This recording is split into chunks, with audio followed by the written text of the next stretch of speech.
Assalamualaikum warahmatullahi wabarakatuh. Baiklah, di sini saya Sudibyo dengan NPM A1L018032 akan menjelaskan materi mengenai mata kuliah kesehatan mental, dan materinya berjudul gangguan kecemasan atau ansietas. Definisi: ansietas atau cemas merupakan suatu sikap alamiah yang dialami oleh setiap manusia sebagai bentuk respon dalam menghadapi ancaman. Namun, ketika perasaan cemas itu menjadi berkepanjangan atau maladaptif, maka perasaan itu berubah menjadi gangguan cemas atau anxiety disorders. Riset Kesehatan Dasar tahun 2007, Departemen Kesehatan 2008, menjelaskan bahwa di Indonesia prevalensi gangguan jiwa 4,6%, sedangkan gangguan mental emosional jauh lebih besar yakni 11,6%. Salah satu masalah gangguan mental emosional yang menimbulkan dampak psikologis cukup serius adalah ansietas atau kecemasan. Gejala klinis. Di dalam gejala klinis ada dua gejala, yaitu gejala somatik, yaitu contohnya seperti keringat berlebih, ketegangan pada otot skelet, sakit kepala, kontraksi pada bagian belakang leher atau dada, suara bergetar, nyeri punggung. Yang selanjutnya itu sindrom hiperventilasi, yaitu sesak napas, pusing, parestesi. Yang selanjutnya itu gangguan fungsi gastrointestinal, yaitu nyeri abdomen, tidak nafsu makan, mual, diare, dan konstipasi. Yang selanjutnya itu iritabilitas kardiovaskuler atau hipertensi dan takikardi. Yang selanjutnya yaitu gejalanya disfungsi genitourinaria, yaitu sering buang air kecil, sakit saat berkemih, impoten, sakit pelvis pada wanita, dan kehilangan nafsu seksual. Yang selanjutnya itu dari gejala psikologis. Yang pertama itu gangguan mood. Yang selanjutnya kesulitan tidur, kelelahan, mudah capek. Yang selanjutnya kehilangan motivasi dan minat, sangat sensitif terhadap suara, contohnya seperti merasa tak tahan terhadap suara-suara yang sebelumnya biasa saja, memiliki pikiran kosong atau berpikir kosong, tidak mampu berkonsentrasi, mudah lupa, kikuk, canggung atau koordinasi buruk, tidak bisa membuat keputusan, gelisah, resah dan tidak bisa diam, kehilangan kepercayaan diri, kecenderungan untuk melakukan segala sesuatu berulang-ulang, terus-menerus memeriksa segala sesuatu yang telah dilakukan. Ada beberapa teori mengenai penyebab kecemasan, yaitu yang pertama teori psikologis. Yang pertama itu teori psikoanalitik, adanya ego yang memberitahukan adanya suatu dorongan yang tidak dapat diterima. Yang selanjutnya itu teori perilaku, disebabkan oleh stimuli lingkungan spesifik. Yang ketiga yaitu teori eksistensial. Teori ini memberikan model gangguan kecemasan umum, tidak terdapat stimulus yang diidentifikasikan. Ya, selain teori psikologis ada teori biologis. Yang pertama yaitu mengait ke sistem saraf otonom. Stresor dapat menyebabkan pelepasan epinefrin dari adrenal. Yang kedua yaitu neurotransmitter, yaitu seperti GABA, serotonin, dan norepinefrin. Yang selanjutnya yaitu dari faktor kognitif, yaitu menyimpan pikiran dan kebiasaan yang berlebihan. Selanjutnya yaitu mengenai jenis-jenis gangguan kecemasan atau ansietas. Yang pertama itu gangguan kecemasan umum atau generalized anxiety disorder, GAD. General anxiety disorder adalah kekhawatiran yang berlebihan dan bersifat pervasif, disertai dengan berbagai simptom somatik yang menyebabkan gangguan signifikan dalam kehidupan sosial atau pekerjaan pada penderita, ataupun juga menimbulkan stres yang nyata. GAD memiliki persentase kekambuhan yang tinggi dan kecepatan pemulihan kembali yang rendah. Yang selanjutnya yaitu gangguan kecemasan umum GAD tadi, yaitu gejalanya yaitu di psikologis dan kognitif.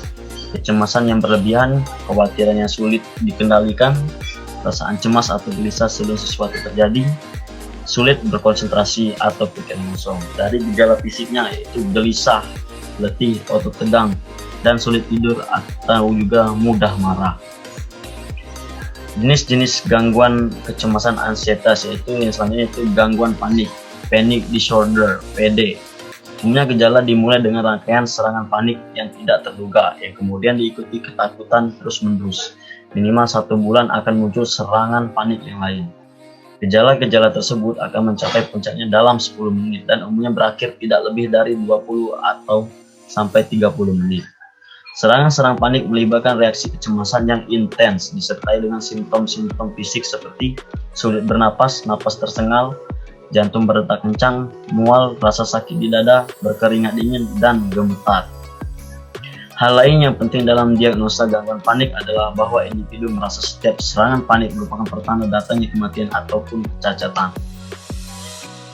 Gejala-gejala dari serangan panik dari psikologis yaitu terdapat depersonalisasi, derealisasi, takut kehilangan kendali ataupun kontrol, takut menjadi gila, dan yang terakhir itu takut mati atau meninggal. Dari gejala-gejala serangan panik di fisik yaitu terdapat gelisah, nyeri perut, rasa sakit atau tidak nyaman pada dada, kedinginan, pusing, rasa tercekik, dan lain-lainnya. Yang selanjutnya itu dari jenis-jenis gangguan kecemasan ansietas, gangguan fobia atau phobic disorder (PD) juga. Fobia spesifik. Ciri utama fobia spesifik yaitu ketakutan yang luar biasa dan terus-menerus terhadap objek atau situasi tertentu.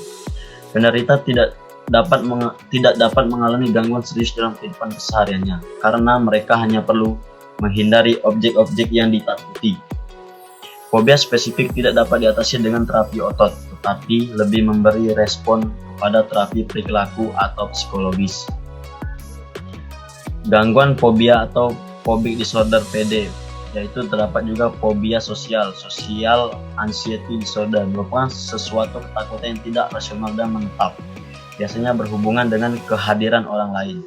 Individu menghindari suatu situasi di mana dirinya dievaluasi atau dikritik, yang membuatnya merasa terhina atau dipermalukan, dan menunjukkan tanda-tanda kecemasan atau menampilkan perilaku lain yang memalukan. Yang selanjutnya dari jenis-jenis gangguan kecemasan ansietas yaitu pasca trauma, post traumatic stress disorder (PTSD). Post traumatic stress disorder (PTSD) adalah gangguan kecemasan yang dapat terjadi setelah mengalami atau menyaksikan suatu peristiwa traumatik. Peristiwa traumatik adalah peristiwa yang mengancam nyawa seperti pertempuran militer, bencana alam, insiden teroris, kecelakaan yang serius, atau penyerangan fisik, seksual pada orang dewasa atau anak-anak. Yang selanjutnya yaitu jenis-jenis gangguan obsesif kompulsif disorder atau OCD. Gangguan obsesif kompulsif disorder atau OCD adalah suatu kondisi di mana individu tidak mampu mengontrol dari pikiran-pikirannya yang menjadi obsesi yang sebenarnya tidak diharapkannya dan mengulang beberapa kali perbuatan tertentu untuk dapat mengontrol pikirannya tersebut untuk menurunkan tingkat kecemasannya. Gangguan obsesif kompulsif merupakan gangguan kecemasan di mana dalam kehidupan individu didominasi oleh repetitif pikiran-pikiran atau obsesi yang ditindaklanjuti dengan perbuatan secara berulang atau kompulsi untuk menurunkan kecemasannya. Penderita gangguan ini mungkin telah berusaha untuk melawan pikiran-pikiran yang mengganggunya tersebut yang ditimbulkan secara berulang-ulang, namun tidak mampu menahan dorongan melakukan tindakan berulang untuk memastikan segala sesuatunya baik-baik saja. Yang selanjutnya yaitu agorafobia, yaitu suatu ketakutan berada dalam suatu tempat atau situasi di mana ia merasa bahwa ia tidak dapat atau sukar menjadi baik secara fisik maupun psikologis untuk melepaskan diri. Orang-orang yang memiliki agorafobia takut pada kerumunan dan tempat-tempat yang ramai. Selanjutnya yaitu pengobatan di dalam gangguan kecemasan atau ansietas. Yang pertama yaitu dari terapi non-farmakologis. Ada psikoterapi, yaitu terapi psikologis merupakan salah satu cara untuk mengatasi kebanyakan kondisi medis. Yang selanjutnya itu terapi perilaku, terapi konseling yang memfokuskan pada kegiatan atau tindakan yang harus dilakukan oleh pasien.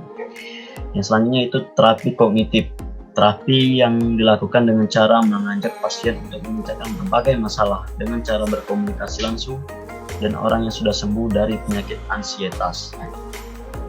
Yang selanjutnya itu ada terapi farmakologi, Yang pertama yaitu antidepresan tricyclic antidepresan. Antidepresan di generasi pertama untuk mengatasi pasien depresi dengan mekanisme kerja menghambat ambilan norepinefrin dan serotonin ke neuron. Contohnya seperti clomipramine dan imipramine. Yang selanjutnya yaitu selective serotonin reuptake inhibitors (SSRI). Antidepresan baru yang khas hanya menghambat ambilan serotonin secara spesifik. Mekanisme kerjanya menghambat pengambilan serotonin yang telah disekresikan dalam sinap atau gap antar neuron sehingga kadar serotonin dalam otak meningkat. Peningkatan kadar serotonin dalam sinap diyakini bermanfaat sebagai antidepresan. Contohnya seperti citalopram, escitalopram, fluvoxamine, paroxetin, dan sertralin. Nah, selanjutnya itu serotonin, norepinephrine reuptake inhibitors (SNRI).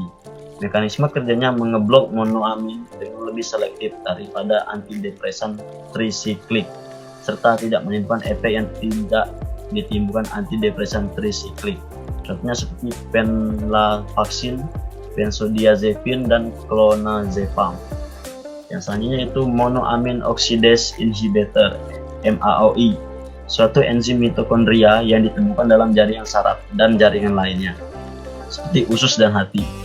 Bekerja memetabolisme Na dan serotonin untuk mengakhiri kerjanya supaya mudah disekresikan.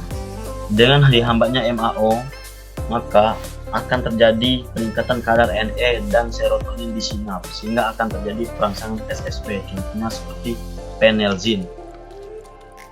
Berbagai macam problem medik, subjektif, dan terapi dan DRPS-nya.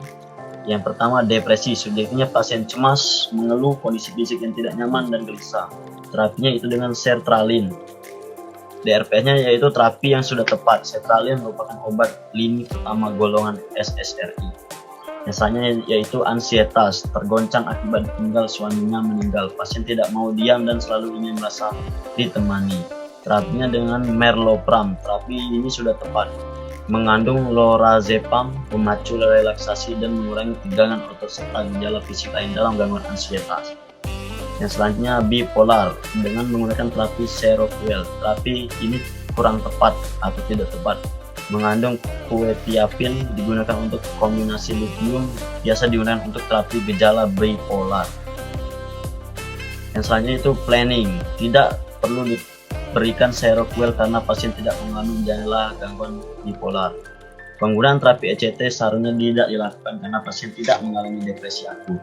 Diberikan CBT atau terapi kognitif bertujuan untuk mengidentifikasi pola pikir negatif, memprovokasi atau memurni kecemasan dan membuat mereka lebih positif.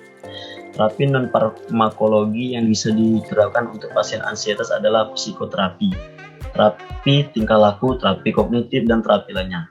Terapi farmakologi dapat dengan menggunakan obat golongan ansiolitik dan benzodiazepin.